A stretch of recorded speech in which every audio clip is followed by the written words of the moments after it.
La présidentielle, à 68 jours du premier tour, un candidat en campagne dans l'île. Ce matin, Nicolas Dupont-Aignan s'est rendu au petit marché de Saint-Denis. Le leader Debout la France a pris le pouls d'un électorat qui le connaît finalement peu. Nicolas Dupont-Aignan a parlé économie. Il a réclamé une nouvelle fois la démission de la ministre des Outre-mer suite à la crise de l'eau à Mayotte. Je propose de l'écouter au micro de Sandra Douceret. Quand j'ai été à Mayotte, oui, parce que ce qu'elle a fait à Mayotte, c'est indigne. Voilà. Et quand je vois en plus qu'on investit plus d'1 milliard pour une route, ce qui est tout à fait légitime à La Réunion, et qu'à Mayotte, il n'y a pas d'école, il n'y a pas d'eau, et que la ministre vient et ose dire c'est de la faute des élus mahorais, alors que c'est le préfet qui n'a pas été capable de dépenser l'argent de l'Union européenne, je trouve ça gonflé, voilà. Pardonnez-moi d'être un peu brusque. Donc, si vous voulez vraiment, et j'ai été effaré de ce que j'ai vu à Mayotte et de la détresse des Mahorais. Et je dis à la ministre que, en tout cas, c'est pas bien ce qu'elle a fait. Nicolas Dupont-Aignan en meeting hier soir dans l'ouest de l'île, tout juste arrivé à La Réunion. Le candidat n'a pas tardé à retrouver la centaine de militants venus l'écouter. Hier soir dans l'ouest, le candidat de Debout la France a exposé ses mesures pour la continuité territoriale, pour le tourisme et ses projets autour de la mer. Maëlys Sérécy.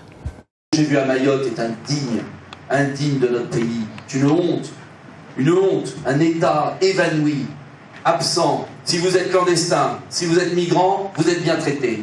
Si vous êtes mahorais, si vous êtes français, vous êtes maltraité. Et je ne peux pas accepter cette préférence étrangère permanente. Devant une centaine de sympathisants, Nicolas Dupont-Aignan a livré son premier meeting hier sur l'île. Après une visite à Mayotte, le candidat à l'élection présidentielle dénonce une situation économique catastrophique et la hausse de l'insécurité. Le président de Debout la France a également pointé du doigt les pénuries d'eau qui sévissent sur l'île, ainsi que la question de l'immigration. Je suis là aussi pour le soutenir dans sa volonté de développer durablement les emplois sur l'île de La Réunion. Sur les autres DOM aussi d'ailleurs. Il y a un programme de Nicolas Dupont-Aignan basé sur des valeurs morales, sur les valeurs de fondement de la République, sur celles de la famille, sur celles du respect et de l'éducation. Je pense que ce sont là des valeurs extrêmement importantes. Face à cette situation, Nicolas Dupont-Aignan a appelé à la démission de la ministre Erika Barej et a profité de son meeting à La Réunion pour livrer ses ambitions pour les Outre-mer. Il faut que l'outre-mer soit une priorité nationale.